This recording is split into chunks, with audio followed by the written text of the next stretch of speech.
I know some people were talking about how I'm always streaming in like potato, like I used a fruit as a battery to make my stream quality.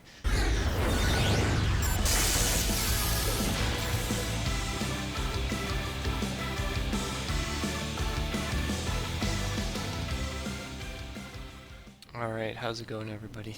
It's Negative1, bringing you a Meta Weekly 158 review. Just looking over the decks that performed well. If we jump on over to the full breakdown, we see Noble Knight's most played, and I think this is indicative of a major shift. I think before it was easy to say that maybe Desperado was the best deck, but after the most recent few events and over time, I think and the new box, of course, Noble Knights are shaping up to be the best deck over Desperado, for a number of reasons. Glory of the Noble Knights give them reliable access to um, Noble Arms of Destiny, which is really strong against Desperado, among other things, help it deal with Desperado. And then Noble Knights going first is really hard for a lot of decks to deal with, so it's no surprise that Noble Knights are really rising in usage. Desperado is going a little down in usage, which we will see in the top 32 breakdown. And then Thunder Dragons has kind of skyrocketed in usage, which is a little surprising. I don't think many people would have expected Thunder Dragons to get used more. However, the thing about Thunder Dragons is they're a lot of fun to play. So I think a lot of people, even if they might not be sure what they want to play in like a weekly, if they decide to sign up, maybe they'll just like play Thunder Dragons because it's got a lot of plays, it's got a lot of options. Levinier is a lot of fun to summon and blow up cards. So even if Thunder Dragons might not shape up to be a tier 1 deck, I think it's definitely somewhere around tier 3 range. Maybe might make it to tier 2, just because of the support it got from the extra deck, from the new box, with the new rank 6 M7 Constellar monster. And then I think the last notable thing here is Goki rising up in usage, which we will get to later. So looking at top 32 breakdown, Noble Knights most played, as you can see from the pie graph, and Thunder Dragons second most in top 32, and then you kind of have to look for it, but there's only one Desperado. And there's even two Invoke Neos. I hovered over Winda, but I guess Winda doesn't count for Invoke Neos. So in like a couple of weeks ago, it was widely considered that Desperado and Invoke Neos were the tier 1, but after this week's showing, there's this tier status of Desperado and Invoke Neos is like getting called into question for sure. Like Invoke Neos has already been demoted to tier 2. It might get demoted further, we don't know. And Desperado has been tier 1, however, it's very possible that it may get demoted, just because one of its performance, but mostly because of the existence of Noble Knights being a bad matchup, and the reintroduction of Thunder Dragons poses an issue for Desperado, just because Levinier is such a strong card against any sort of back row strategy. And then Goki, surprisingly, 3 Gokis made it into Top Cut, which is like, wow, kind of surprising. Who would have guessed Goki would make it into Top Cut? And then there's some other decks, Black Wings, Blue Eyes, Trimids, Ritual Beasts, to varying degrees of success in Top Cut. But moving over to the results, we get to the most interesting thing, where first place, Goki, okay. Second place, also Goki. Okay, so what gives? You might be wondering. Okay, how did Goki get first and second place? And the answer is Necro Valley. So, um, if you know how, sorry, if you know how Noble Knights and Thunder Dragons work, they are very grave focused. And by grave focus, I mean they'll put cards into grave, bring them out of grave, they'll banish cards from grave. They they use the graveyard quite a bit to make their plays. Um, However, when Goki run Necro Valley, in this case, Choo Choo runs 3 Necro Valley, and in second place, we have Demise of the Land, which is when a monster is special summoned to your opponent's, or when your opponent special summons a monster, you can activate a field spell from your deck. Um, Essentially, this guy's running 5 Necro Valleys. So, if you want to know why is Goki doing well, this is your answer right here. If you had any doubts, it's because Necro Valley shuts off Noble Knights pretty well, and then it also shuts Thunder Dragons, because Thunder Dragons, they usually want a special summon from grave, they want to banish from grave, so that they can summon a Levianeer, or they can summon Thunder Dragon Duo, and all those boss monsters kind of get like prevented by Necro Valley. So for those reasons, Goki did pretty well this event.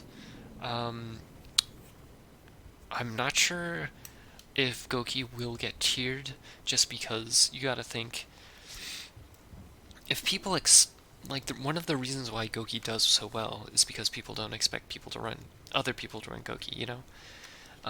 You look at people's side decks, and they have, oh, it's Zombie Worlds, oh, it's System Downs, oh, it's like Light Imprisoning Mirror, oh, it's Floodgates for Ritual Beasts, cards for Noble Knights, that sort of thing.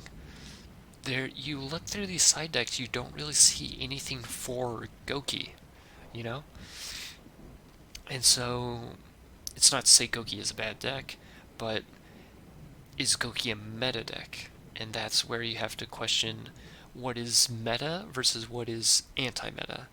And I think Goki is definitely anti-meta because it can run so many counter cards for the meta. It can run so many copies of Necro Valley, and then it doesn't care because all of its monsters, like, it doesn't really do anything about the graveyard, so it doesn't mind. Um, Whereas decks like Noble Knights are very graveyard focused. If they want to use their trap card, that has to be banished from grave. If they want to use Merlin effect, that has to be go in from grave. All of their equip spells want to re-equip from grave. However, if you have Necro Valley up, it shuts all of these re-equip effects off. It shuts Merlin off. It shuts the graveyard effect of Noble Arms off. So that's definitely why Goki performed like exceptionally well, exceptionally well this tournament. So I think, other than that, some notable things are the rise of Thunder Dragons. So um, some cards that really helped boost Thunder Dragons into relevance are um, Constellar Ptolemy M7. So um, the the game plan for Thunder Dragons typically is that they will summon Aloof Lupine, and then they will banish either a Dragon Dark or a Thunder Dragon Roar, and then with the Roar they summon out another level 6 Roar, and then with the Dark they search out a Hawk, and then they use their skill, level duplication, so they use level duplication, they reveal the Thunder Dragon Hawk, and then they duplicate the level onto the Aloof Lupine, making it a level 6. And then with the level 6 Aloof Lupine and the level 6 Thunder Dragon Roar, they're able to make the Constellar Ptolemy M7. And so the effect is once per turn you can detach a material and then target one card on either field or either graveyard, and then bounce it to the hand. It's okay. You might, at first glance, it's like, all right, what's the benefit? You know, I'm like, I mean, I'm doing a lot. I'm spending all of my cards to make, or so many cards to make this one monster, and it's only like one bounce. What's the strength here? What's the appeal? So the appeal is predominantly with Charge of the Light Brigade and hand traps. So with Charge of the Light Brigade, you're milling a bunch of cards pretty early into the game, and sometimes in the past, like if you mill Chaos Dragon Levianeer, that's generally a problem because you want to be able to summon Levianeer. However, if you mill Levianeer now, that's not an issue because what you do is you mill it and then you summon the Ptolemy, and then the effect is that you can target one card in either player's graveyard. So you can target the Levianeer milled by charge to add back to hand, and then on the next turn you're able to summon the Levianeer and then blow up the board. So because of this interaction, this card is seeing a lot of success in Thunder Dragons because it's able to recycle or help the deck get to Levianeer, which is the primary boss monster, more consistently. And beyond just Levianeer, it can also help the deck get to Sphere Kribo. It can also get to side deck cards, such as here, this player is running Skullmeister in this side deck. However, we can also see cards like Artifact Lancia getting in the side deck, and DD Crow also seeing some use. So, it's not just limited to getting your boss monster back to hand. This like this bounce effect is really good. This bounce effect is really good because not only is it able to bounce your opponent's cards in their graveyard, but it's also help you turn one set up your following play, which is pretty strong. So, am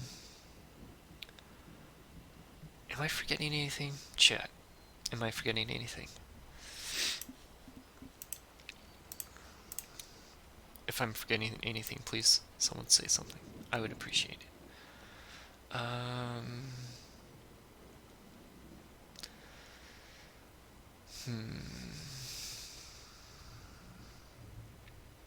Should I talk about Ritual Beasts? Invoke Neos? Oh yeah, I can talk about Invoke Neos and Desperado. Okay, so let me scroll to Desperado. I guess it drowned in top 32. Okay. Alright.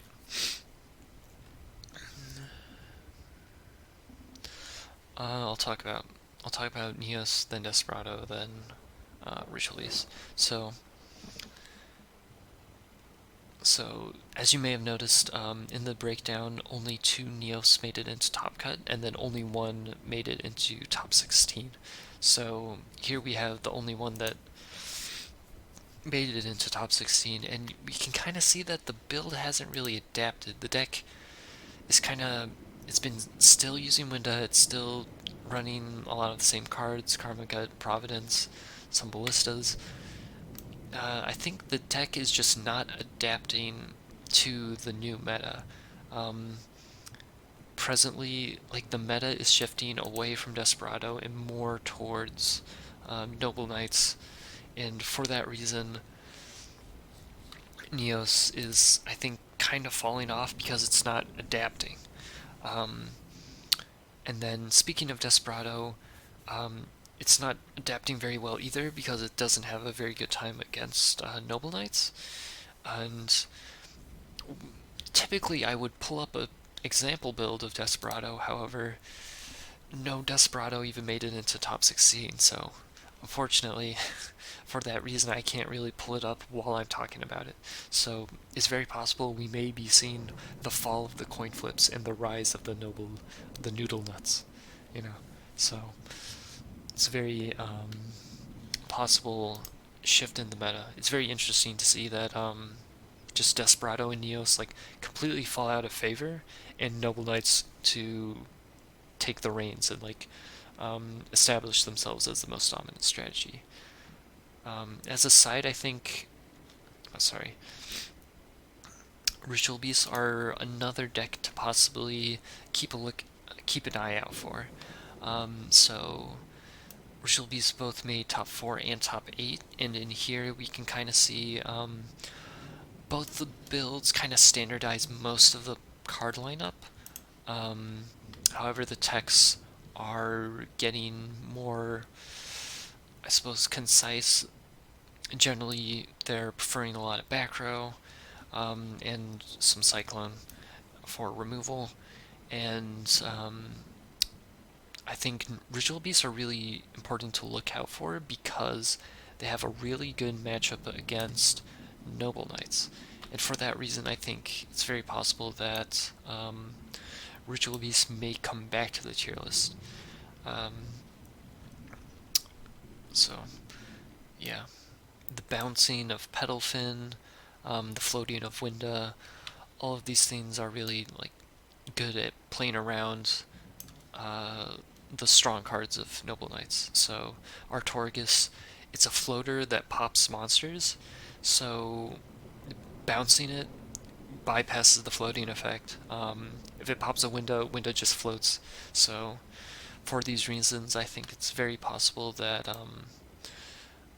Ritual Beasts will also increase in value. So yeah, I think that about covers it. Um, thanks everybody for watching.